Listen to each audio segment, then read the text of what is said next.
दिंडोरीतील अपक्ष उमेदवार बाबू भगरे गायब झालेत। बाबू भगरे यांना 1,03,632 मतं मिळाली होती। बाबू भगरे आणि विजयी उमेदवार भास्कर भगरे यांच्या नावात साधर्म्य आहे। बाबू भगरे हे तिसरी पास नाशिकमधील गंगावाडी गावातील रहिवासी आहेत।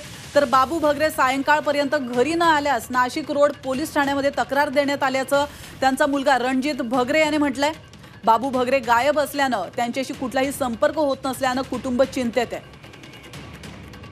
तर याविषयी अधिक माहिती देण्यासाठी आपले प्रतिनिधी योगेश खरे आपल्यासोबत जोडले गेलेले आहेत।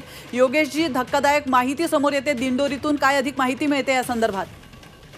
दिंडोरी लोकसभा मतदारसंघामध्ये भास्कर भगरे हे महाविकास आघाडीचे उमेदवार होते आणि त्यांचा नाम साधर्म्याचा फायदा घेण्यासाठी किंवा त्यांची मतं जे आहेत ती कमी करून आणण्यासाठीचा जो काही प्रकार होता तो या ठिकाणी करण्यात आला होता। यामध्ये एक मच्छीमार मासेमारी करणारे भगरे बाबू भगरे यांना उभं करण्यात आलं होतं आणि त्यांच्या नावापुढे सर असं लिहिण्यात आलं होतं आणि त्यामुळे या डुप्लिकेट भगरे यांना जवळजवळ 1,00,000 मतं ही या ठिकाणी मिळालेली होती।